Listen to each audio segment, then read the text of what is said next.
survived 33 times. Yes, we have. We've made fun of, I think, every single religion, person, or, I mean... Yeah, I think we hit all the bases. Like, yeah, we haven't left anyone out. And, yeah, where is La Pilota? She sent me a text message. She said she was running a little bit late. Why do we have intro music? Why are we introing again? Yeah.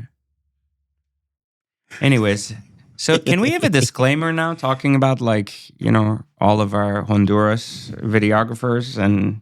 the El Salvadorians working behind the scenes. I could totally bring this podcast to life. I could totally throw that on the screen. You should put, so as they don't know how to read the letters on the keypad where they're doing the intros, they just throw the wrong stuff, you know, right? Damn. You know, guys, there you go. You're just using the Damn. He's just learning how to use the keyboard for the first time. Anyways. Sorry, guys. So how was your weekend, PJ?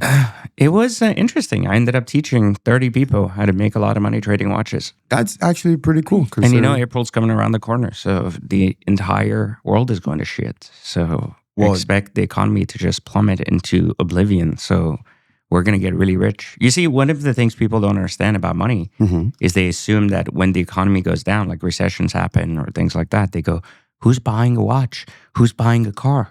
Cars are on auto loan declines and all that shit, and the world's going to stuff. It's like recessions are coming like 2008. I usually tell people, like, even in 2008, like, good assets were thriving. People were buying at significant rates. And also, this isn't 2008. There's a lot of money in the markets now, and there's a lot of money playing around, which has been taking very, very high positions in luxury assets. And so one thing people don't look at is whenever the devaluation of the dollar becomes very, very strong, especially with the amount of debt we have now, we can expect a significant rise in asset pricing again. Again, for like the 50th time. For the last, I've been warning about this for like 7 months. I've been talking about hyperinflation and the cost of living going, you know, significantly up while wages coming significantly down, layoffs increasing, the inability for tech companies to support themselves. So we are going into that era, and that era is coming. Ray DeLeo also posted a report on the economy, on his view that cycle is approaching very fast. And I think what's interesting is he just posted this report, I think it was like a week ago.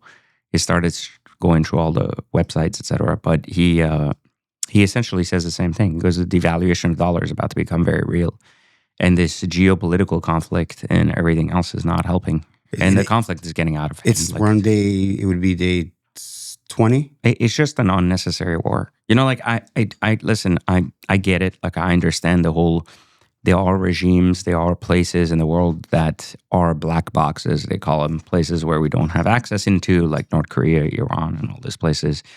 And there are significant like gaps in the way those places are ran in terms of human rights / how these places are basically integrated into societal standards, central banks, and everything else. But the reality is that, unfortunately, right, the people going there to make these changes, like the wars that are started around these things, are not wars that are started from a place of we genuinely want the best for the people of that country. They're started as a means of control of resources. They're started as a means and with fake influences around why we're there. And unfortunately, there are a lot of people that are not in those places praising these things because they're like, oh, the people want freedom. There's a significant cost to that freedom. Yeah, there's a big cost of freedom. There's a collateral cost that to that people freedom. Don't ever consider. And it's very easy when you're sitting your ass in California to be dancing on the street for, you know, the fall of a regime or something when you're not the one whose family is being bombed. Yeah.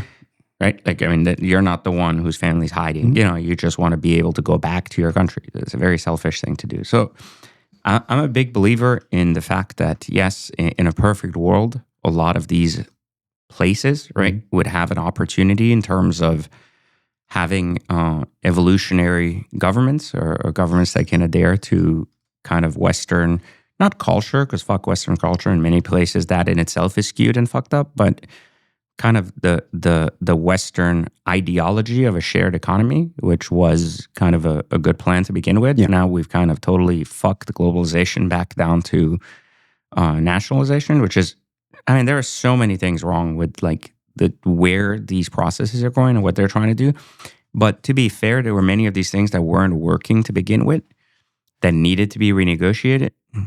They just couldn't have gone about it the worse way than they did across the board in just about every aspect of anything they've touched, from immigration to healthcare to Western alliances to Eastern alliances. I mean, it's just a disaster. Like, and I really hope that all of this wasn't done just to cover the Epstein files. Or, That's I mean, absolutely no, why it meaning was like done. just for that. I'm not saying that the timing wasn't part of that. I think it's very clear that it was part of that. But I'm saying I really, really hope that this wasn't done just for that. The collateral damage wasn't just for that aspect of it.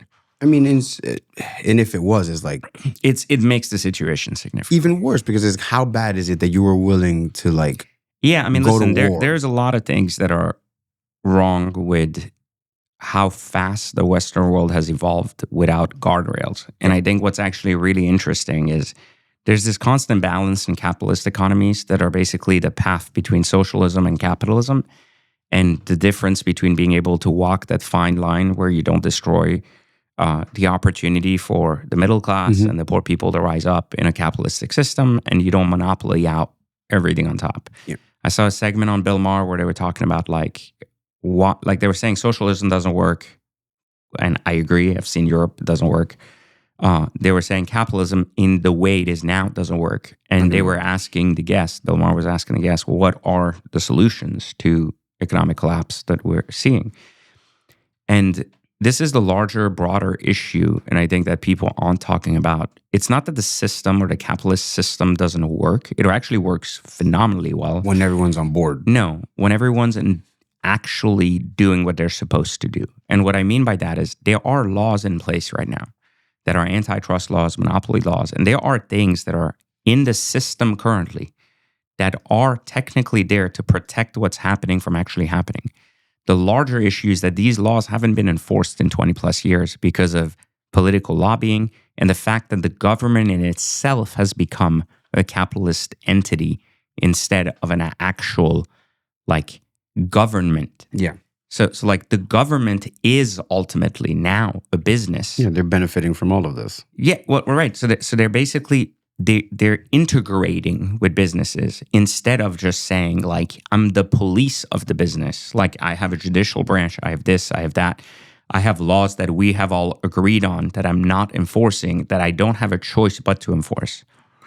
And so I think that that's the larger issue. I don't think that the system is inaccurate or broken or anything else. I think it's the enforcement of that system that has become political in nature rather than just the system. So it's like saying, like, you could say this way.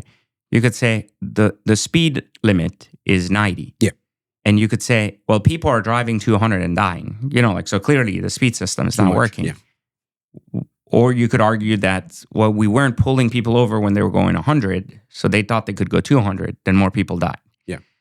So if we just pull people over at 100, well, I'm not all for police states and, you know, hyper control states. I'm also for common sense laws that we have, to be clear. We do have them.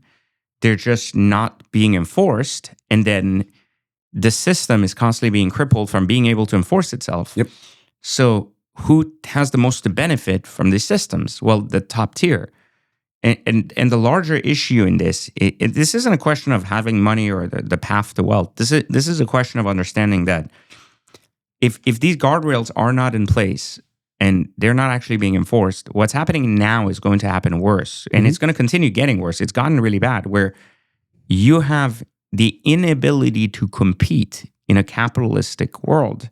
So it's turning it into an autocracy because whoever's at the top is now at the top and wants to retain the control instead of pushing a ladder back down and saying, you guys can come up here too and play with us. We'll keep going. They don't want that.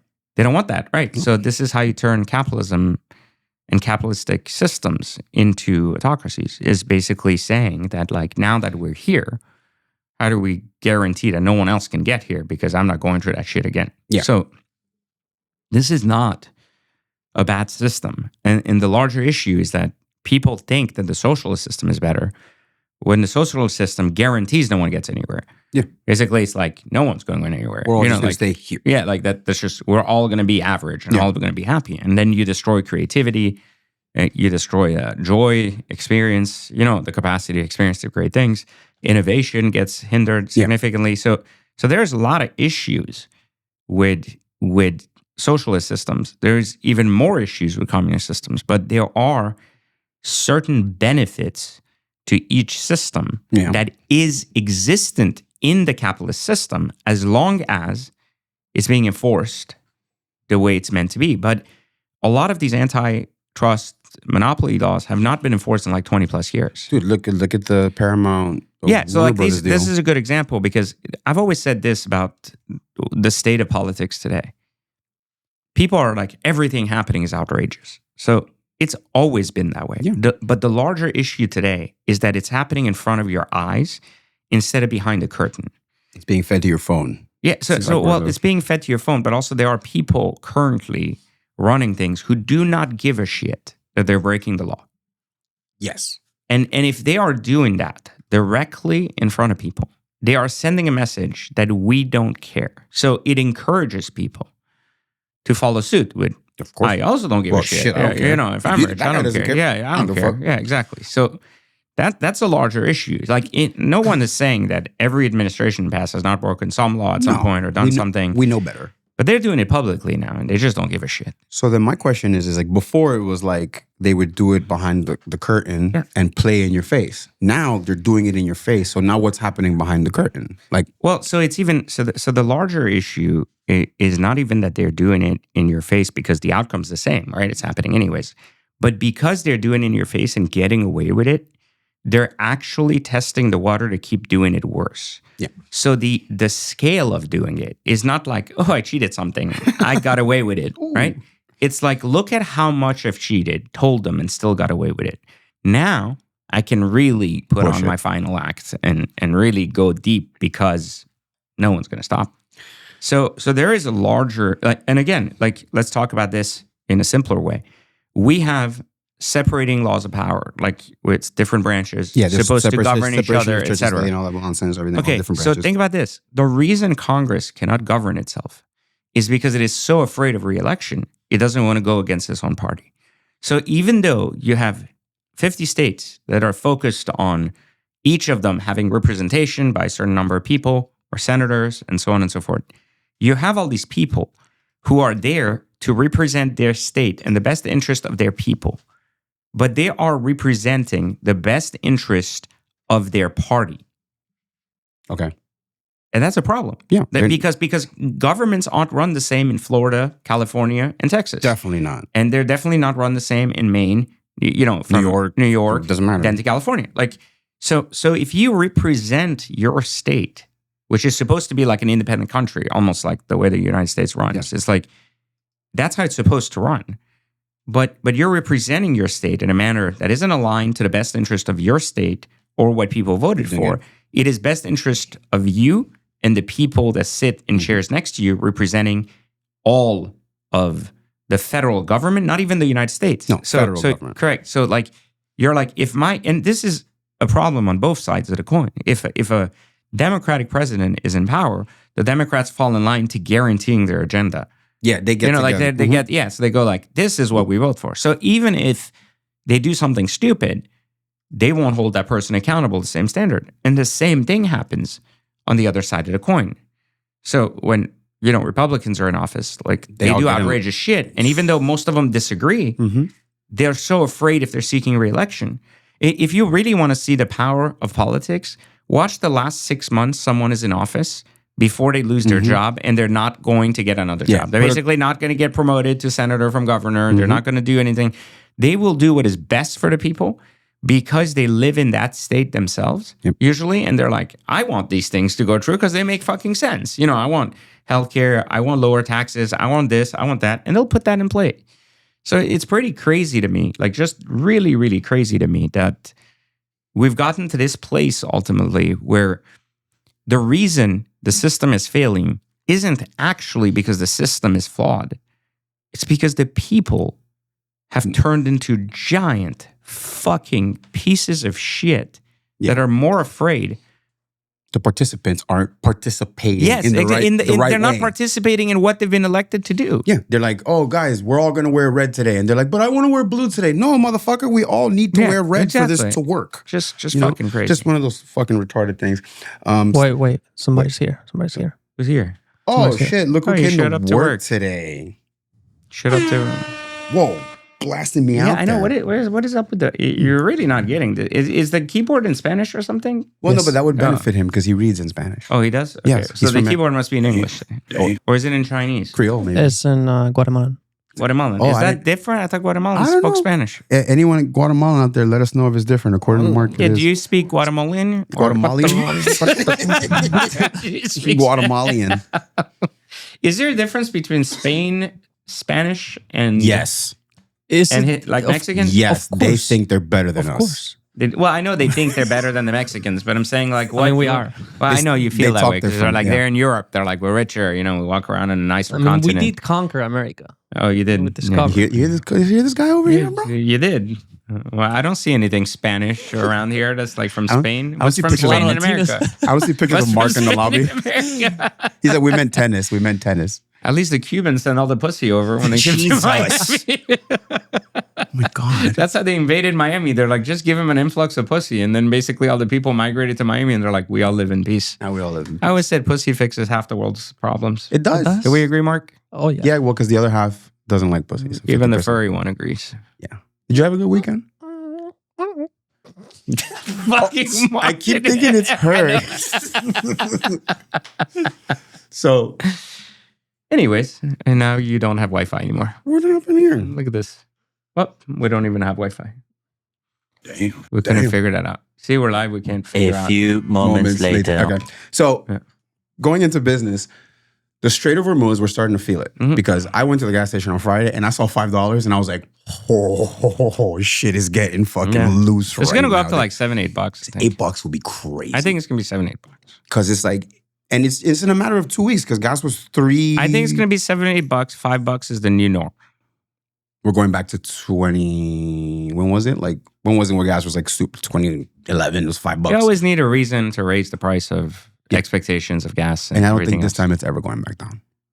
I mean, I never thought it was going back down. I mean, I it just did. thought it fluctuates. But I think if you look at the average price of gas over like 20 years, has it green ever change. really gone down? Like, do No. we have like dollar gas again? No. Like, have you ever We're- fucking seen that shit come We're back? No, never no. going to have that again. So the new norm will adjust to like $5, and this is the norm you should pay. California will pay 14. And Yeah, probably. I mean, everybody- fucking everything in California sucks anyways. No one should live there. I had a buddy of mine says that if you went to California to buy $10, it would cost you $100. Yeah, it's just fucking stupid. ridiculous. And they'll tax You you are fucking $7 more on that fucking money. It's He stupid. doesn't know You how to are use the gay. buttons. What happened? You are gay.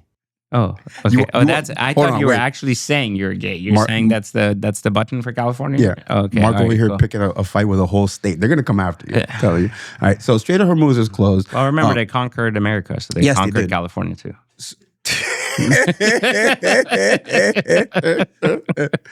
So Trump, over the weekend, in the same thing of the Strait of Hormuz, he reached out to a bunch of countries saying, hey guys, help us open the Strait of Hormuz. And all the countries went, nah, chief, we're good, dude. We're all right with that. You know, and that's the larger problem with politics today. It's there was a CIA report that came out where the guy was saying there's like the Homeland report, and these are public documents, they're not like hidden. They were talking about the way they basically look at war under this administration, which is why they changed their name to the Department of War instead of Defense, because they think of going and initiating wars instead of waiting to be taunted into them. proactivity. Yeah. And basically then putting the collateral damage on the countries in the region to participate and force them into conflict. And that was their strategy going into this last year, meaning that's the way they looked at the basic conflict. They were like, we will initiate the war and you guys take over. And like, yeah, basically you guys fix it. But they don't communicate that shit. So I think like They didn't send the I didn't send the email. it's like the email never Fuck. went out. So the guy's like, what the fuck are you guys doing? It's like, hey, didn't we get the memo? What memo? What and it's memo? like, yeah, we're not interested in this. And No, it's we're like, and then people are like, what the fuck are you doing? So I think if I understood one of the logistic reasons I think China's not going to play in this is they want Taiwan. And I think the US knows they want Taiwan. And I think that the US is not going to stop them from taking Taiwan. I think I think Biden would have stopped him. I don't think Trump will stop him. I think they've moved the chips out of Taiwan. Chip production is now trying to recess in the U.S. They're going to try that, but I think once that's complete and they can function, they will basically let them take Taiwan without force. Just basically we have go, no money there, we're not going to fight. Now that we have chip production here, we don't give a fuck. Which brings us back to the original point that we never really cared because we're a capitalistic society. We never cared about any aspect. So once the money's protected, then we just don't give a shit. Yeah. So that's going to likely be happening. I think in the next 10 years, we're going to see the rise of China, Russia, India, the big players. as the new kind of central place where things are going on. And I think that is going to be very painful for us and the Western countries to basically have to slow down growth and see these other countries have exponential growth because of strategic ways they've been looking at playing their economy over the last 10 years versus we've just grown it to a point that's unsustainable. And then again, everyone can agree that maybe the way that we went about it was wrong. And we've gotten to a point now where we've made enemies of tried and true allies. I genuinely over time. don't think so. I genuinely don't think there's I know that the surface of it looks like we have a ton of enemies and we're pissing off people, etc. I think that it comes back down to the same thing about behind or in front of the curtain. So I think behind the curtain it was always the same thing. I think now it's in front of it, so it looks way worse than it was because we look like we're shaking hands and being friends. I don't think that was the case forever. I think that there was a manipulation going on before that was different. So I think that now it is now more clear what the intents of governments are. And I think the face forward part of it is that everyone's not going to participate in the I don't give a shit what people think of me like situation. And I think that's why on the surface you'll see a lot of these like we're not interested in this conflict and stuff. But indirectly they are in the back talking, making deals. Hey, we need this. Sending ships, disguising ships, changing colors, changing, like what they'll supply, military bases, that, whatever. So, I just say the one thing you learn in your life when you get older, which is if you become aware enough, is when you start to realize that the news is the biggest issue in the general sphere of the entire earth. Like, it's like the news is bought to show you just the angle that you're supposed to see. That's why Fox News never changes its tune. CNN never changes their tune. The same shit over and same thing with the new news channels that are coming out, unbiased on this. Yeah. The moment someone says that, I'm like, you're going to now take that first, be unbiased, and then turn the clock into the biased.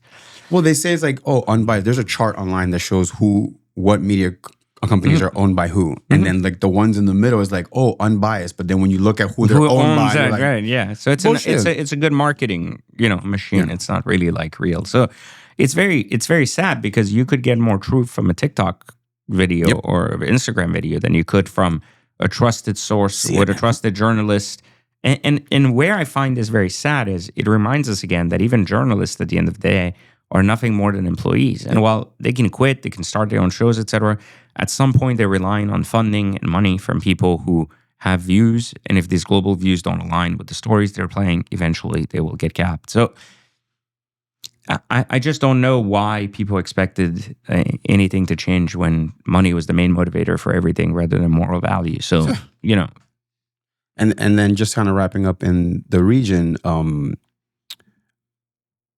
totally had a space out there. No, I mean, listen, they're not coming fucking to aid anyone in public. Like I just really hope this war ends faster than... Oh, that's what I was going to say.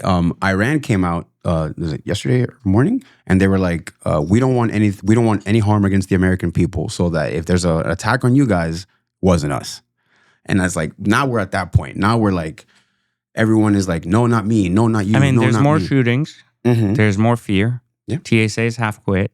Dude, there's the airports are a 5-hour wait. Miami, Fort Lauderdale, they were into the garage. Yeah, I mean, shit is getting like just not normal. And we're not talking about the government. No, exactly. No, correct. Yeah, this is like, I mean, it's an Archie comic.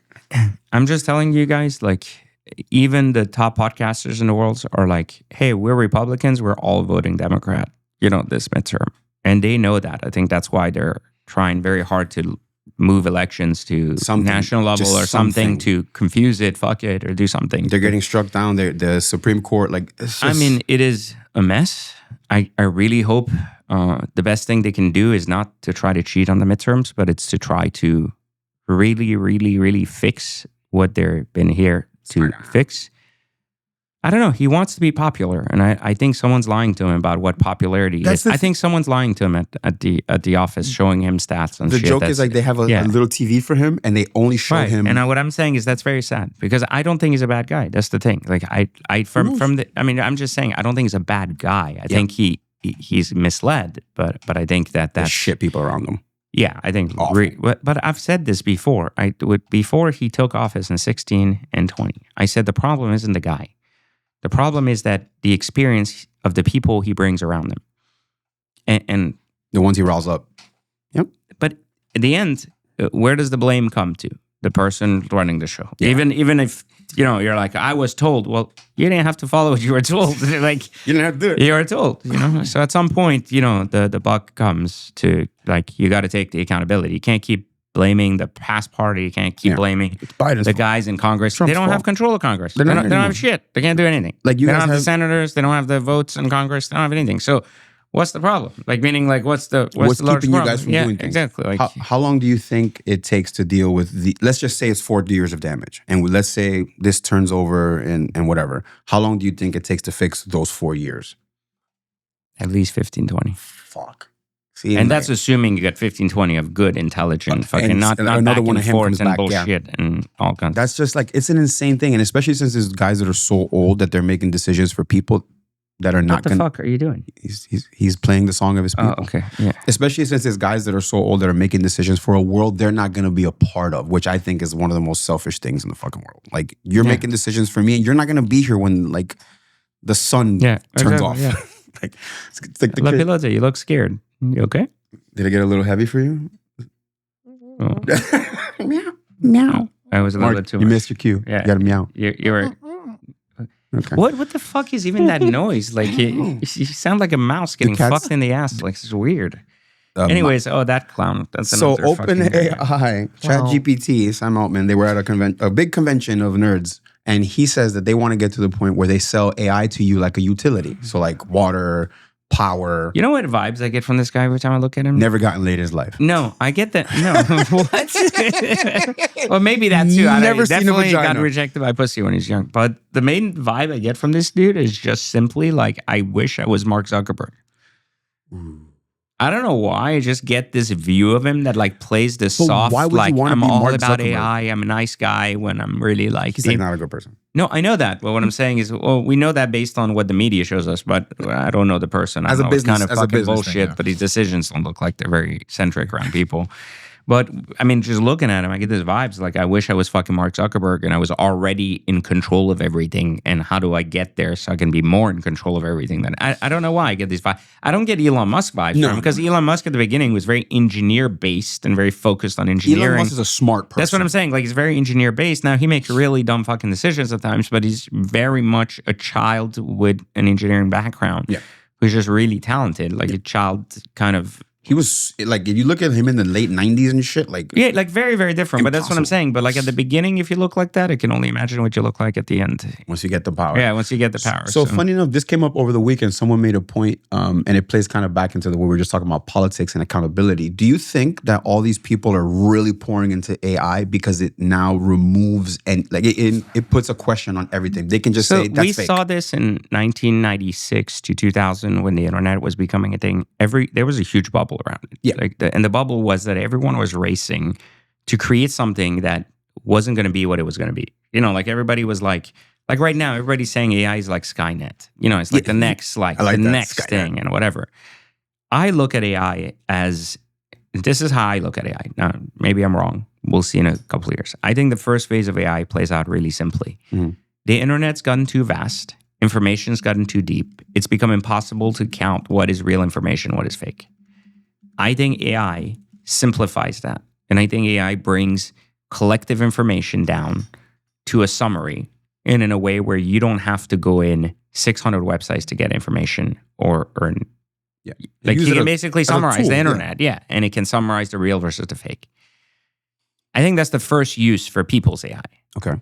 I think the second AI is automation, meaning like what can we automate in jobs that we clearly don't have manpower for anymore, or people don't want to do. Well, so we say people don't want to do, but it's not that they don't want to do it. I think it's the generation that exists now doesn't want to do it. Okay. And the generation that's dying, right? That's older people that are like 40, 60, 70. Those guys are like growing now. The guys that are between 60, 75, 80, they're still the truck drivers, right? You don't see a lot of like 18-year-old truck drivers. No one picked that up.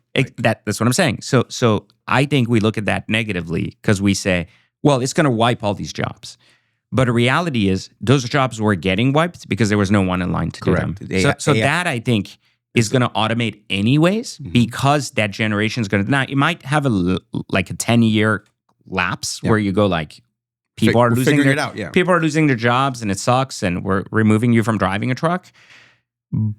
But realistically, I don't think you have labor demand behind that for those jobs anyways. So I don't think you have kids that are like, I would take a driver job for $250K a year.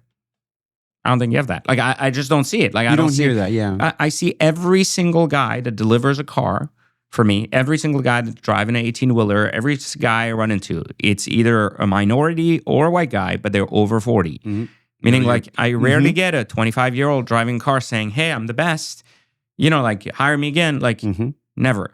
And generally, when I did meet a couple of guys that were under 30, they usually didn't care for their job. They weren't good at it. It's a job. It was just like, I'm doing this shit because I ain't got no other way to make money. So clearly there's a gap of like 20, 30 years of labor shortage in those type of jobs. And there's going to be. Now, even if there's a lapse first where we get rid of the people and they need to go on some kind of universal income to survive what we're removing from them, the bottom line is that era is coming. So all of these changes, I think, are glorified by the media as like, AI is taking jobs. But I think there's also a calculated approach to this that looks at labor markets and goes, there is nobody doing X of whatever. To do fisherman jobs. And like that shit is not popular. We talked about this last time. Fucking kids want to be YouTube stars. Yeah, no one wants to be what the fuck? Imagine if everybody wanted to be in a Hollywood movie. They'll eventually give you a headset, sit your ass in a chair, give you an IV, and fucking tell you go live and buy real estate in the internet. Like, you're like, what the fuck? They tried that shit 3 years ago with the fucking like, go buy a house on the internet. Like, try to think that shit true. What does that mean? That means they're going to put you in a box, bury you on the ground, and you're going to live in a fantasy? Isn't that the movies that came out like the last 5 years? Like fucking Black Mirror. Yeah, like Repo Man, Black Mirror, all these things where you're like, hey, your neural central net, they're talking about flies that think they're in virtual reality and they're real. Dude, they have the Petri dish now that they taught to play Doom. Yeah, what I'm saying is like these are the larger issues that plague kind of civilization now. And I think that AI is going to fit that in between. But the larger problem here, I think that people aren't talking about isn't so much AI replacing people. It's AI preventing people from gaining certain experiences in real life because they're able to get them from an electronic standpoint. And that is very dangerous to human existence. Take away, I'm not even talking about money or survival. I'm talking about human consciousness in essence is being replaced like a clone. Like you're being replaced as an actual... Consciousness is being replaced by the cloud. Yeah, like, yes, exactly. And it has... I think it has very, very deep, long-lasting consequences. And one final thing on this. If you look at all the dystopian movies, like about the future and like all the... You see periods of massive, massive war, destruction, like the Skynet, like the Terminator type, like stuff. And then you see eras after that filled with simplicity, buildings that are not huge cities, like a lot of like greens and, but with high tech. So like you see like, hey, we still have access to tech, but we're not living in it. Does that make sense? Like we're basically leveraging it. So I think that we can kind of understand that this is the direction things go. I've always said you need periods of massive destruction before you have periods of massive peace. And you also need periods of violence before you have periods of just beauty and comfort. Like, like the era of art came after, the Dark Ages. And the Renaissance after the Crusades. Right, like, so you have all of these different shifts in civilizations that just repeat on cycles. They repeat 200 years, 50 years, 600 years. Doesn't make a difference, but they repeat. And when they repeat differently, meaning that they're not exactly the same because we're in a different time, right? Like we're a different time. We have bigger cities, we have different things, but people. But it's essentially the same thing. You know what I mean? It's essentially the same thing. It's just felt at a different way. Just like today we say we have poverty, but it doesn't look like what poverty was in the 50s, in the 40s, in the 1800s. Like it's different, right? Like there's poverty now and they're like, you drive a Kia or a Corvette, you're poor. Right? Like, but it's different. Like, imagine back then they told you could have a nice horse, just not the best horse. And they're like, what the fuck are you talking about? Like, having a horse is all I want. Even on the other side, even wealth looks different now. Yes, like, exactly. It's like so different than when I was young. Because to me, like, you didn't exist when I was 15. Like, your kind of guy didn't exist when I was 15. Yeah. For me, a rich guy was Bill Gates, Donald Trump, those guys. But also, you didn't have view into that. There's a difference. Like, so they existed, you just couldn't see them, right? Like, you didn't have view into them. So you had to be big enough to end up on the news to be known. So you couldn't be the average guy. Like, you couldn't be a guy worth 50, 100 million. At the time, maybe you could. But I'm saying if now you're worth 50, 100 million, you're not relevant on TV. No. You're relevant on the internet, right? So if you don't have the internet, well, you were always relevant, but you just were never seen. So it's a different dynamic. Yeah. So can we get a prediction on when the violence and the destruction is going to come? Well, we're already there. Because PJ predictions, they're always on point. He's right. So I would tell you, I can't tell you because there is a significant amount of politics and ways you can slow that down or change it. But I can tell you that between now and the end of this year, this is not going to get better. No. I think the next 2 years, it is going to slow down. Like it's going to calm down a little bit. And I think it's not till 28, 29 that we're going to have a more stable understanding of like where things are going.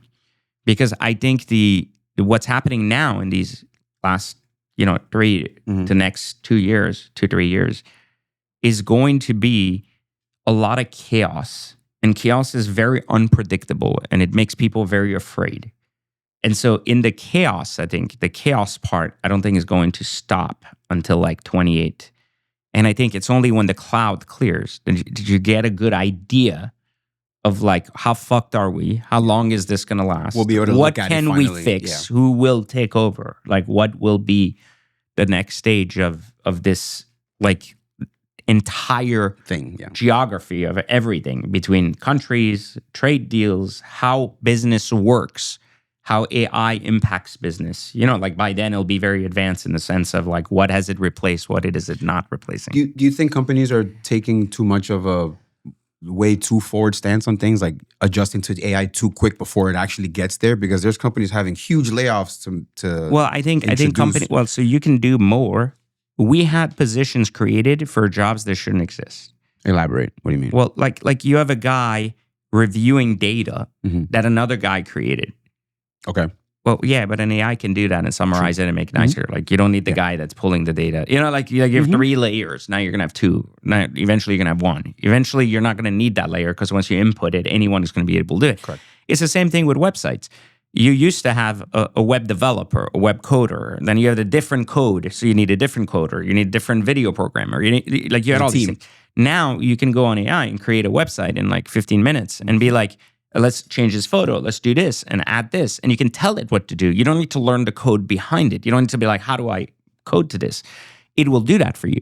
So, now you could technically hire a designer to lead that and say, I don't know what looks good or what's impactful, but you don't need the 8 hands to build it. You need the one guy to really say, this is how it works, which is why I said the guy with the skill to say I'm a good marketer, for example, has more relevance than the guy who says, I know how to build a website, because the guy with the marketer can say, this website will work. Yes. This website will not. But how to build that is no longer an obstacle to people who don't have coding skills. Or it's no longer an expensive cost because you can get it for like $90 a month or whatever the cost for the AI is. So that's what we're going to see is like multi-layered tech companies are going to basically thin out to like 2 layers instead of 15 layers.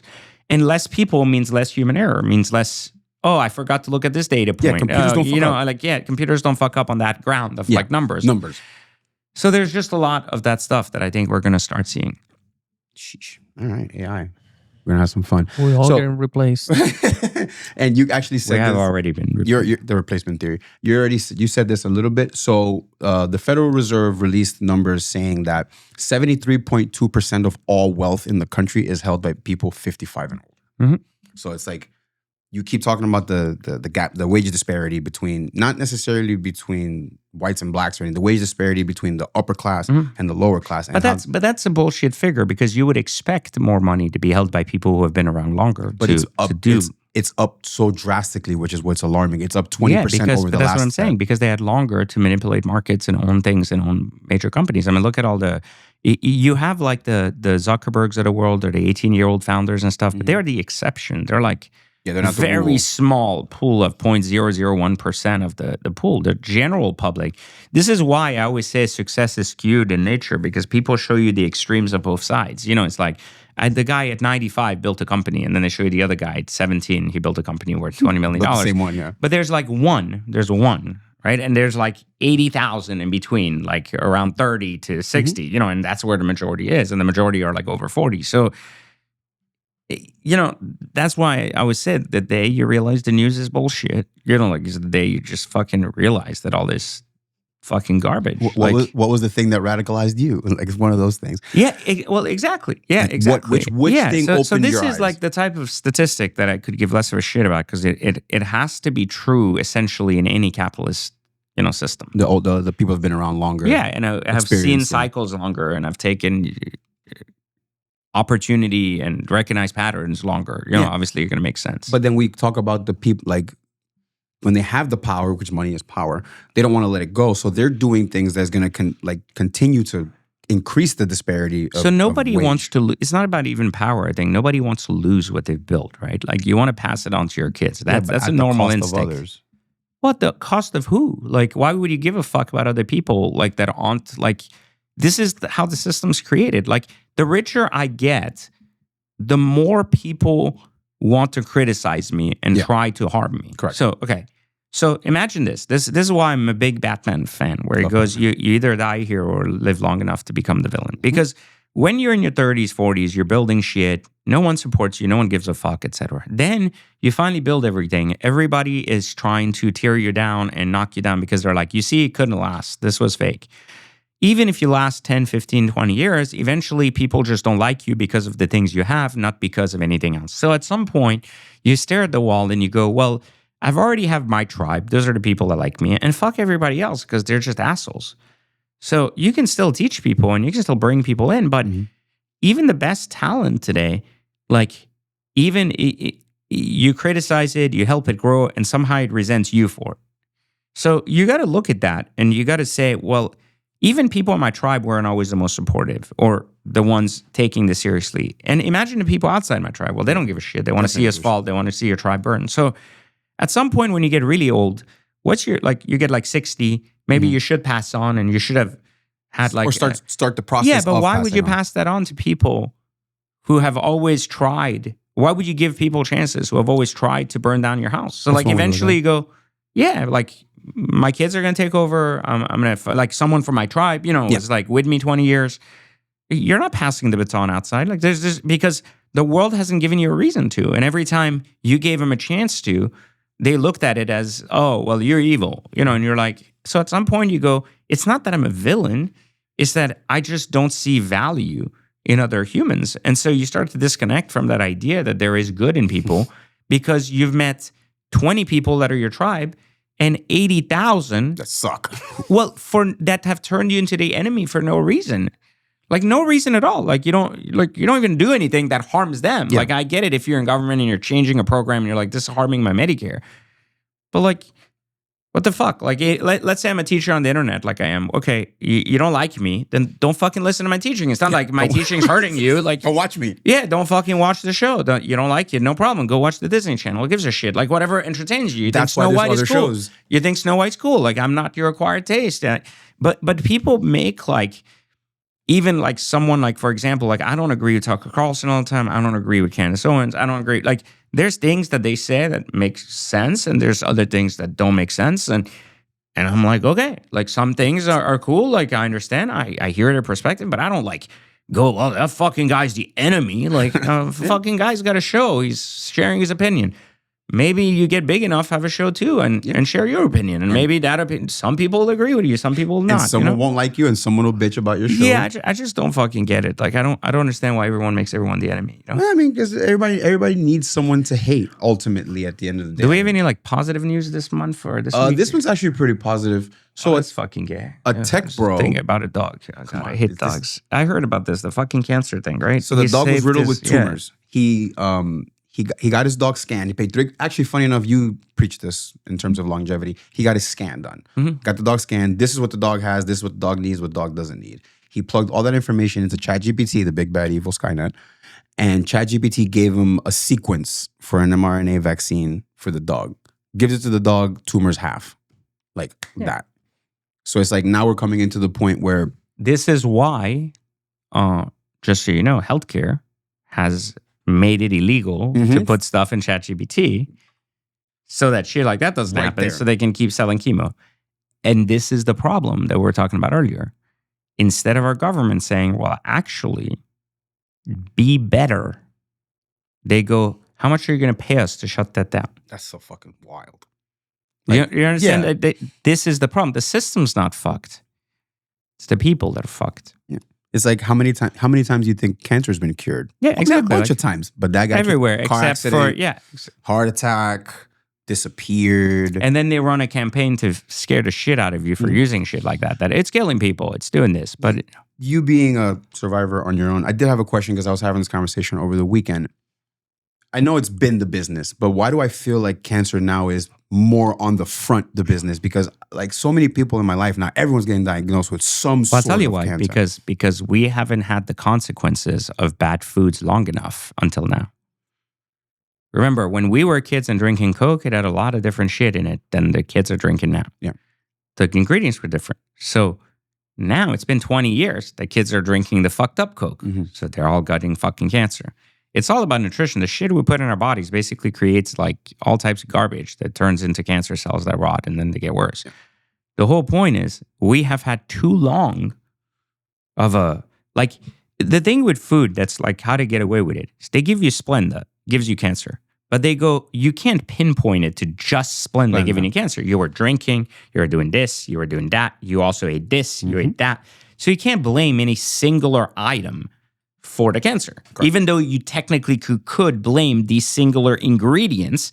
And if they were removed from all items, then we would survive, right? But that's not how they look at it. So they go, if this is poisoned and I can't get blamed for it, then who gives a shit? Yeah, keep going. Like, who cares? Because I'm saving money, you're getting cancer, you can't blame me for it, and there's other factors that come into play. So who gives a shit? So again, because I want money, I don't care about the implications of what occurs on the other side of that money as long as I can't get blamed. So even if then they're not going to blame me, they're just going to make me remove the ingredient. So I get away with it for 14 fucking years, and meanwhile, 14 years later, I remove the ingredient, but 6 years after that, people start to show signs of you were consuming this for 14 years, so it's likely that now you have a bunch of cancer in your body. And it's like, oh, well, all my friends are getting cancer. Yeah, because they were doing that shit for 20 fucking years, and it started catching up. All right. So rolling still back in. Funny enough, this actually plays into our world. California has charged 14 really, really rich guys because they were dodging taxes and stuff by registering their cars in Montana. And we brought that up a couple months ago because our clown show guys love to do that, and they were showing it online. Now, for most people that don't know, could you explain to us a little bit of the Montana registration thing? Put, Montana is a good loophole to basically register a car out of state for two reasons. Either you avoid the sales tax in your state, but secondly, because Montana also doesn't have an emission or inspection schedule, you can easily get a car registered there without actually having to send it there. Okay. And you also don't have to abide then by the emission standards of your state. So, example, California, people want to put exhausts on their Ferraris or things, and they buy cars with exhaust or tunes. They would never pass emissions. So by registering in Montana, now they don't have to emission in California. They drive the cars in California. Half the times it's usually because of the tax. Half the times because some of the cars won't even pass, like based on the modifications of what people want to do. So they just register them. The argument with Montana is this. Every time a case has gone to the Supreme Court for Montana, it's come back down to the Supreme Court saying, then sue Montana and have them close the loophole. True. Why the fuck are you suing people for this? If there's a loophole, people are using it. What's the problem? There's a clause usually in each state that states that if your car is in that state for longer than X amount of time, like 6 months and 1 day, it has to be registered in the state. Okay. Yeah, sure. It's fine. Like that's okay. But some of this shit, they're just forcing it earlier, saying, we know you're escaping taxes. So one of the things I've seen over having been around 20 years, the guys that really like, so first off, there's like probably like 60,000 cars registered in Montana, like 60,000 exotics. And then like there's like 30 people that have gotten busted. It's fine, whatever. But let's make it a big story so that we scare everyone else. This isn't the only state you can do this in. There's Alaska, there's Delaware, there's like other states that have no sales tax, etc. This is probably the easiest, most unique state to do it in. And the plate looks cool. I don't know. I mean, plates can look cool anywhere if you get the right ones. Yeah. But I think the larger part they're not really talking about specifically is that they didn't just get these people on Montana charges. This is the part that like sometimes gets lost in translation because they do a good job at like describing it as such, so they make it look that way. As an example, you get state audited, and they have a state audit in California. And in that state audit, they discover you're laundering money or you're doing all kinds of illegal shit. And they also notice that you have 6 cars registered in Montana. So they will get you for everything. Mm-hmm. And then as part of that, they might get the dealership that sold you the cars. And then they might audit them and then find in that there's other guys doing illegal shit. Because, like we say, a clown doesn't fall far from a fucking circus, right? So that's usually how these things come about. And that's usually why there's like one bust. And then there's like, there's a growing problem that we discovered through this bust that we can kind of go after now. And so then they'll split the story into they're going after dealerships in that state that are doing that specifically. I mean, I've always said there's 2 things in life that every single person will recognize at some point. The first one is that nothing good comes out of California. Nothing. I don't give a fuck what. I don't give a fuck what wine you're drinking, what kind of shit you're smoking. If it's coming from California, it's still shit. The people are shit. The state is shit. The government there is shit. Every part of California is shit. I lived in California. You don't fucking want to live in California. Everyone's leaving fucking California. You can't build a business in California. You can't fuck without getting audited in California. I mean, it's fucking, and there's probably a fuck audit police that comes and looks at your cock size. Are you doing that right? And goes, if you got 1 extra inch, that's probably why there ain't as many black people in fucking California, PJ. But anyways, he's trying to censor me. Mark is like, damn. So what I'm saying is generally if your cock size is above an inch, someone might tax you on that. They're trying to do a drive tax by miles. Are you gay? Yeah, I saw that. You see that? Like, I saw that. They're basically like, hey, so we gave you an incentive for driving an electric car. Now you're not buying gas. So everybody's got electric cars and they're like, oh, cool. Now I'm saving on gas. Thanks so much for like putting all these incentives so I can buy an electric car. And then they're like, yeah, so we didn't really think about all the taxes we're losing on the gas. So now if you drive a mile, for every mile your tire goes, you're going to get charged automatically. How convenient that electric cars can keep track of all that without us even going into them and looking at odometers. It's so convenient. We can just tap a button and be like, he drove 6,000 miles. Here's your bill. Here's your tax bill. Yeah. Fuck, man. That's nothing good comes out of fucking California. Like, that's insane. Nothing. Like I said, if you go to there to buy $10, it'll cost you $100. Yeah, it's just nothing good comes out of it. Nothing. And the second thing you got to be good on, you got to pay a tax. Yeah, why do people think that that's not required? No, and I want to be clear about this. Part of it. There are ways in the tax code, if you actually have a good accountant, and let me paraphrase this. If you have an accountant that tells you that owning a Rolls Royce or owning a Bentley is not a tax write-off because it has a Bentley badge or Rolls Royce, fire your fucking accountant. Like, simply put, fire them. Fire that guy. That is a poverty accountant, we call them, that is so afraid of everything that they suck at their fucking job. The tax code was written by really rich people who have made it easy not to cheat it, but to abide by it. This is what I'm trying to tell you. They've built this fucking code so you can use it. Like, it favors you if you're rich. It favors you if you own a business. It's built to incentivize rich people to hire people, incentivize rich people to buy shit and put money in the economy. Only poor people feel that it's a crime to spend money that they don't have. Correct. Period. That's the trick, though. Yeah, but you don't need this and only this to evade the tax. You can get your tax back correctly by learning to use the tax code. So that you do this or not, one, there are proper ways to do it depending on where you live. Secondly, there is a reality that you must pay some tax. Correct. And so if you avoid all taxes, you're not paying income tax, you're not paying car tax, you're not doing property tax, you're finding a way to loophole everything. Eventually the system will get you.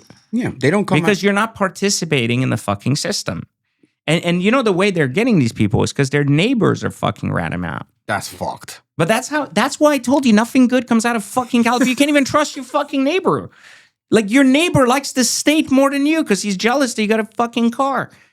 This is California in a nutshell. It's fucking garbage. Damn, God, I love that place. Just saying. Moving into the and clown you show. see, if the Spaniards conquered California, we wouldn't complain. You see? You have something to say, Mark? Yep. Yeah, what, that was it? That's it? Just yep? Okay. Yeah, I that's can't. fine. Call, yeah. Oh, this gay guy. Yeah. Oh, clowns. Hit him with the button. The gay guy. You are gay. There you go. So TJR Got caught. got caught. Caught. He's been exposed once. He's been exposed like 50 Like a times. million I don't know times. why the fuck this matters. Like, And you predicted it too. So I did. What did he say this So they time? I released- haven't even read or seen this. You guys sent me this. I didn't even So know anything. Tyler J. Riches is a guy online. That's him, Tyler J. So the video was released, a 42-minute video showing evidence, screenshots, which we love, from 2021, showing where he was begging his friends for money and exposing oversold courses, crypto pump and dumps, and fake trades, going completely against everything that he has sold us on the fucking internet for however long he's been around. So now, the video got taken down last night. I found it again this morning, and we'll put a clip of it so people can see it. Yeah, I mean, there's nothing new. I told you guys this. The guy's a marketer. This is the same shit with the Alex G and the rest of the monkeys in fucking South Florida. None of them know anything about anything. And this is the thing. I've been friends with really good real traders, not Forex traders, really good fucking traders. They also trade securities, futures, crypto, all traders, right? Like they trade a balanced portfolio of things where they can make money. I'm telling you, the behaviors of traders and what these guys claim or put out do not align. They just do not align. Math don't math. Yeah, the math does not math. The spend does not math. And the stories are more like you remember the other idiot that was on here? What was his fucking name? The Noor guy, like fucking the peasant that was like fucking telling me we have the same fucking watches. Was like, get the fuck out of here. He was saying he this was guy like, this made like nigga makes $80 fucking million. Bro, like, And I'm like, this dude crack. put $700K down on his car when he makes $80 million. What the fuck's the fucking $79 million and fucking $300,000. yeah? Like what the fuck does that like? What if he made $79 fucking million, he'd be in jail because he didn't pay his fucking taxes. So let's just fucking be clear about that. Like, this is the reality that people. I mean, I don't know if he was saying he made 80 million or fucking Alex G's making it. Some fucking idiot was making 80 million.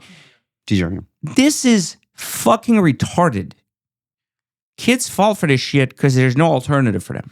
They want to be so this is the thing. How do you get kids to fall for your bullshit on the internet? You want to know the truth? You become a really good circus monkey. Because what did we say was the number one fucking thing kids want to do? Content creator. Content creator. So you can dupe any fucking one of them by creating really good content, and they don't really want to be a trader like you. They want to become a circus monkey like you. So when you're a really good circus monkey, and we know who the best circus monkeys are, you know exactly how to set yourself up. Basically, you know exactly how to set yourself up to encourage that crew. We see this with all the monkeys. We saw this with the guys that got their cars repoed. Shush. The other monkeys that voluntarily gave back their cars, never made their first payments. Sold them. The guy who consigned his car but yet couldn't sell it because he overpaid $1 million while being in debt, all these payments, and couldn't do it. If someone is teaching you how to get rich and they are making the worst financial decisions on earth, fucking run. Period. Straight up. Period. Like, honestly. There is nothing else to it. I don't care that he's teaching Forex, but now suddenly he doesn't understand how to buy a car. Run. He doesn't understand how to own a mortgage? Run. He makes an excuse why he'd rather spend $3 million of the bank's money on his car, but doesn't own a sick-ass house for $15 million? Run. The math ain't mathin', bro. The math doesn't fucking math. That's got to be a shirt. That should be a shirt. I mean, and the math, here's the thing. Money doesn't fucking lie. Money does. Yeah.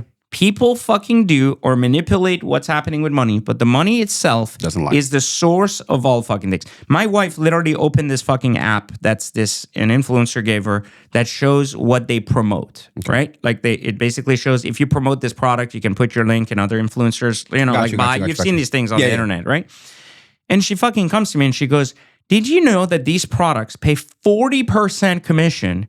And she's like, every influencer is promoting their product. And I'm like, and they're probably pretending it's the best fucking product. And so there you have it. Like it's not that it's the best fucking product. It's that it pays the highest product. So if you ever wonder, like, I wonder why 900 influencers are now talking about this fucking makeup or this fucking thing over anything else that everyone else has said is better. Because the fucking product pays 50% commission, 30% commission, and the other one that's actually good product doesn't need to pay 40% because it's not fucking your life up. So it's like, hey, we have good product. People want the product. We don't need to incentivize you. You're just getting paid because the product's good and people are going to use it anyways. So yeah, if you rep it because you use it, we'll pay you something. Thanks for fucking thinking about it. But the other ones are like, hey, our product's total shit. It's got an 800% margin.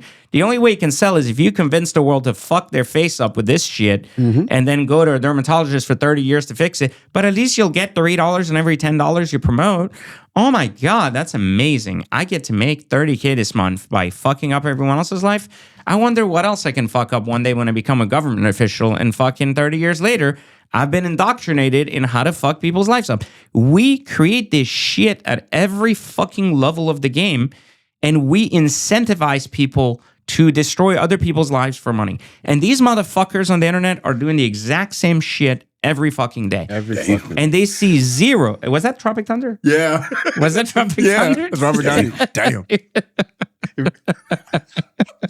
You should fucking make the clip that says we're going full retard. Hold on. Hey, we got that one too. You have the full retard clip? Full retard. Yeah, that's definitely fucking full retard of the year. Yeah. Everybody knows you never go full retard. There you go. There you go. Oh man, so TJR, just another fuck day TJR. on the Move fucking on. clown show. Car stuff. Car stuff. This is the Mission X. We know this has It's been old around as for a fuck, while. yeah. It's been old as fuck. They tried to make this the new W1 Why the competitor. fuck? I wouldn't that was buy that stupid, bullshit. But the reason this is up is that we have something on the screen. But Porsche is reconsidering now making another hypercar. Well, they don't have a choice because Ferrari has their hypercar. Everyone. It looks like dog shit with the F80. Should Yeah, have but been the it's SP3. out. They're saying they'll make an SP4. Ooh.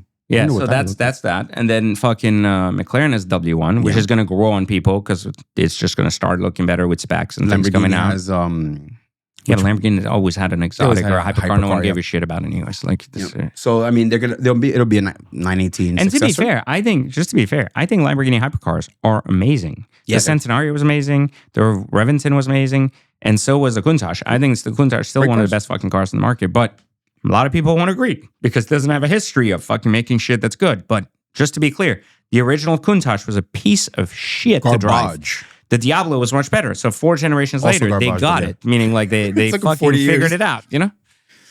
Took them 40 years. Yeah, but that's how long it takes to put R&D on stuff and put it on the road long enough and see. You have to drive it. It has to fuck up, and then they go, then we got to fix that. So, but yeah, they're talking about 3 to 5 years. We'll see a concept. So 10 I really years hope to see the so. car. And they have a good opportunity. Apparently, their profits fell 98% or something. 92%. Yeah, whatever, That's something fucking crazy. great. Yeah. Well, because they went on that whole EV push bullshit. They forced the Cayenne EV, the Macan EV, every EV I've down said our for a throats. while that all these companies have an identity issue. This is why I was really disappointed when Ferrari decided to make an SUV, calling it the FUV like it made a fucking difference. Like, they were like, it's not an SUV, put an F in front of it. It's still a fucking 4x4 and it's a piece of shit. Still sporty. And it's like 700 grand dropping to like fucking like 400 grand, like the SF90. And they don't understand I think what happens, these companies, when they go from houses, like some family-owned companies, to these like massive companies, boutiques to corporations. they start taking on this idea that they got to print out a certain amount of profit.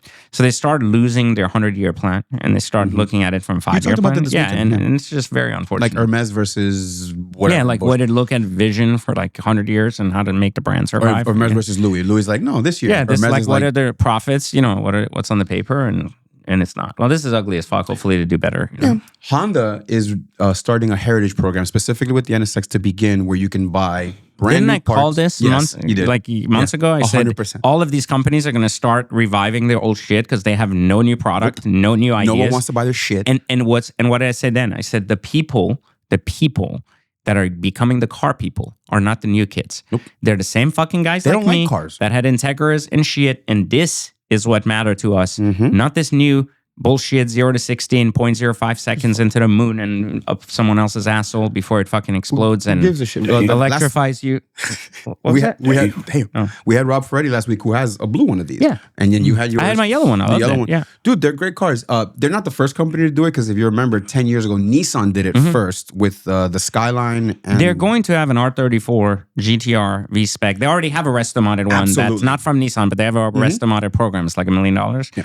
They're going to have these, and these are going to gain huge popularity. They're going to be $600 to $1 million cars over the next years. So will the 458 resto-mod programs that Gunther Works started building. These cars are why the markets are going crazy, because there is going to be a disconnect for people from driving in this next generation, because autonomy is going to take over. They don't want to do it. Right. And they don't understand cars. They only understand the status of cars. So these programs are going to be very, very popular. Analog is going to be where the future of car markets are, not the generic car market where you have an M5 or something fucking stupid. And then also, like, we've the car world has pushed this individuality shit for the past 20 years, while also conforming all the cars to the same bullshit. Yeah, so there's a huge disconnect. Yeah, huge disconnect. So it's going to allow people. We were the ones that put neon lights and all that bullshit. They don't do that anymore. I don't know about me. I didn't do well, that. I'm saying, like, we were the ones Maybe that did the the Puerto body. Ricans and stuff were doing that. I'm Dominican. Okay, but I'm just saying that the Hispanics were doing that. Puerto We Rican- were making fun of them back You're then. dead They had right. chrome It is- rims and all the neon lights and shit. It is the Puerto Ricans. You weren't We wrong. had like turf wars back then, you know? Import wars. But yeah, this is super cool. I can imagine they'll expand it eventually. You'll see like the Civic Type R pop up in there. The Integra Type R for sure will make it into this like heritage program. And then there'll just be a big influx of, not big influx, but we'll start to see them more. Because right now these all sit in people's garages because no one wants to drive them because that fender's 10 grand. You know? Yeah. I mean, I like these cars. I thought They're they great, drove they're really well. fun. 2000 to 2005, great cars. Great fucking The old ones phenomenal were kind of shit, but the new ones were better. What are you gonna do? So Ferrari, That looks good, actually. really pretty. Really pretty. If you have a pussy, you should definitely drive this. What? I'm just saying this is real. Like, this is a great woman pretty car. It's way better looking than Portofino garbage But and the hold on. California T. That's what the California was. Yeah, but I'm saying this is better. Yeah, that's what the This is California very was. pretty. The car you bought, Yeah. your wife. Put some wheels on this, some carbon fiber, not this gay spec. Lower it a little bit, and you have a great car. Dude, yeah, well, yeah. Oh, that's like AI and shit. They I don't didn't think make it's it a real look house. funky, which is a convertible. It keeps the lines. It's like, it's a really pretty Yeah. car. It works. You know? It has a lot of good lines. Would you drive it La Pilota? Oh, she would. Okay. What? Oh, it wasn't you this time. Okay. Interior standard. It's standard, not necessary, but yeah. standard it's cute. Ferrari. Yeah, exactly. You know? And they went back to the buttons on the steering wheel. I appreciate that. They learned that What are the digital doesn't work. odds? Yeah. Oh my God, people don't like fucking screens everywhere. Yeah, We've exactly. only Not been on saying your this steering wheel forever. while you're trying to figure out what's going on, while you're driving. Fucking ridiculous. How do I turn on the wipers? Yeah. Oh, trying to figure your Escalade the other day. Forget it. Trying That was to open fucking shit. We're stupid. like, how do you open the glove box in the settings? The fuck are we It's like doing? 19 menus and shit. But yeah, Probably- well, this car's what, 300 grand? I don't know. You know, I'll 200. never own one, but yeah. I'm just being honest. Like, I never buy this for shit. For Soraya? For the No, wife? fuck no. No? I actually love my wife. I won't buy this shit. What? I'm just saying. Like, why would I buy this? And on the final car topic of the day, Oh, this is awesome. GTD. So you get yours Ours this week. Yeah. Give me 6. You guys are gonna see that. Hopefully But 101. Let's This see. guy, This is a good looking car. that's a good looking fucking That's car. a very good looking car. If I'm not mistaken, that's a Porsche color. And he got it Like delivered- mine. Yeah, Mine's he a got Porsche it color delivered too, yeah. at a Porsche dealership like a fucking boss. It's awesome. Hell yeah, go you, dude. I'm really excited for this car. Actually, I'm not even excited for the resale value. I can't even sell it for 2 years because you have that no resale Yeah. for 2 years. But I'm excited for the car. Like, I think it's a very good looking car, and I hope it really drives well because I thought the GT3 RS, the new one, was total shit. Yeah. Because it was We've heard too you say low that. in sound. Too much It laughter. sounded terrible. It handled amazing. It sounded like shit, and it had plastic everywhere. So Ford gave us a better looking version with carbon fiber everywhere. Yes, it's a little bit more, but it's the same price as a used one, right? You can't even buy one on the used market for 2 years, so that makes it even more special. And the best part about it, it is supposed to sound amazing and have a lot of experienced things, like you can see the suspension in the trunk and all that shit. Like, you have a lot of cool stuff about this car. So I'm excited to experience it and see, is it really good, or does it handle as good as GT3 RS? Because it's supposed to put better numbers than GT3 RS on Nürburgring. So Every review that I've read says it is the most spectacular thing you've ever fucking driven in your life. So I can't wait. Like, Can't we're wait. going to find out this week. So it doesn't even have PPF. Apparently, you're not supposed to PPF it for a month because they just finished the paint. You know, you're supposed to wait to put the PPF on. That's why he got it delivered. Yeah, they said you're supposed to basically leave it and then Let it sit, PPF cure. it a month later and try not to drive it because you're going to rock chip because the wheels are going to throw up rocks like release. So that's actually why he got it delivered to the dealership, because the PPF shop is next door. Oh, okay. And they're So gonna probably they're going to you come know, over keep there and the car PPF there. it. But still, So we're going to leave mine downstairs and just not do anything with it for a month and then just put a PPF on it, send it up to... We're not going to drive it. well, you can't. We are not going to do anything. We you is know? a lot of people. You French? Yeah, and last I checked, we can't even tell where you're from, and you're trying to conquer islands. So I'm not sure. I feel very like that my car ain't gonna get stolen. So we got little issues. Anyways, And that's car news. You did want to touch about that Canepa fucking Carrera GT market. The Carrera GT market's gone fucking bananas. ballistic, Yes. dude. It's like, so we're at what, 6 now? 6.7 was the last one, but that's the top of the market. The Okay. lower market is 3.3. So somewhere once Five. we start seeing a couple other whites go for 5, 4, 3, like we're going to start seeing where the market sets in between. I said that the Carrera GT market currently is a $4 to $4.5 million market, and like for not a silver car, like that's got 10,000 miles, something like somewhat not super unique, but somewhat normal. I think we're going to start seeing red cars, in the 4s, in the 4.5, like that. They're going to start going up, and I think we're going to start seeing recommissioned cars go in the 4 to 5, and I think that's where the market's going to set. And I think the 918 is going to start rising to the 4s, and I think once we start seeing that balance happen, once the 918s rise to the 4. The Carrera GT market is going to like the full 6 and 7. So as of now, I've parked my car, retired my Carrera Ain't GT going after nowhere. a week of driving it. I thought it was not worth driving. We're good. I was like, it's cute. It'll go up. It was bought, and I was very honest about it. It was bought as an investment with the hope that it will double my money. And my 918, I love to death. I wish I could drive it. I've also retired that car now, meaning I've put it away to just let it go up in value so I don't go over the 1,000 miles. So the question would be, you called it on this one. Give me your next pick. What's the next car to do that? The crazy jump like the Carrera GTs have. What's the next car to do that insane There jump? are 3 cars right now that are going to jump. Ford GT still going to jump. Which one? Second gen or No, third it's that gen? first gen. For second gen, no one gen. gives a shit about for now. So the 06, 05, like they're going to jump again. They're all the way up to like the 6s now. They're going to jump again. That's going to go up. The GT2 RS 2018 is going to pop. It's going to pop hard. So is the Scud. Okay, Scuds. Yeah, Scuds. Like those are 3 strong markets that have a lot room left to go based on where other things are. And I think the other one, which I've said for a little bit, it's had a mini pop. It's going to have a big pop soon. The P1. Okay. Because as long as the 918 is at like 3 to 3.5, the P1 will stay $1 million under 2.5. That's where it is now. So I've gained some value on my car, but I'm waiting for that 918 to hit the 4, like to just jump. Yeah. And once that jumps, the P1 will get its 3.5 to 3, 3 million flat. Like, and at which point I thought the P1 was a piece of shit. Yeah. So I wasn't a fan of the car, but the goal is like to basically play the market, on those like combined kind of like markets that are similar to each other, But I think the LP640 is seeing a mini pop now. The Diablo has a lot of room to go. I think that's $1 million car. Not today, but that is going to pop. Yeah. So a lot of these cars, I'm taking bets on, but unfortunately, as they get more expensive, they have to get retired because the mileage does hurt them. But The liability. to some extent, like at some point, and you can't even get parts and shit if things go bad. So it's like not worth it. All right, and just wrapping up to finish it up, we got a couple questions in the chat. Could we see the rise in the EV market due to the cost of rising fuel? That's funny because For poor people, yes. do you think the because the manufacturers are all flipping back to hybrid. Yeah, do you but think they're because of that, it's going to lower the cost of used EVs because nobody wants them. Okay, but And that's going to make them very affordable for people to switch over. So yeah, it wouldn't be affordable if you paid 100 and then saved on gas. But if the same 100K car is like 30, and your job is to choose between a Nissan Maxima for like 35 or an EV, then you probably pick a used EV. Yeah. All right. Some bullshit. My second question: what are your thoughts on the new legislation, House Bill 543, that's been passed banning aggressive acceleration and engine revving that produce? I'll answer it. No one fucking cares. Yeah, no. We're gonna do it anyway. Yeah. We also live in Florida. I mean, it depends on, like I said, if you live in California, you're arrested just for existing. So Yeah, I you don't can't know. even do shit. Yeah, That's why I don't go to California. Yeah, I'd be I don't arrested. go either, Hey, yeah. what are you doing? Yeah, you look I too never much today. understood California. I hope Gavin Newsom doesn't become president. I mean, it's He's in line. I like the guy.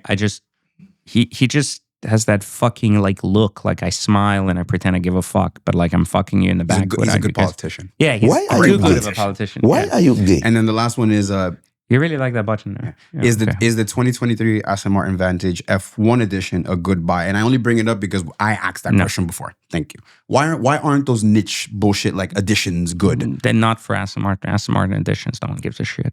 They make too many and nobody wants them anyways. They're overpriced junk. Not the cars are good. We give Aston a lot of credit, but just it's not worth the money. Man, that was a good. That's it. That's a long time. We went on like an hour and a half. Yeah, that's good. That's good fucked up. information. Why are you guys still watching this? Like you shouldn't be watching. They this like at us. this point. 36 Who's they? Like the 8 people from your country? Or what? 36 people. I'm pretty sure that some of these people No. are La Pilota's like family members. No, they're not They mine. reproduce by like foxes have like 15 to No. 20. Oh, I meant the Dominicans do that. Yeah. But you guys do that too. So between you two, you have like 40 followers. That'd be a weird baby. Dominican fox. What? What? You said I don't know where you had to Wait. take it. All right, bye guys.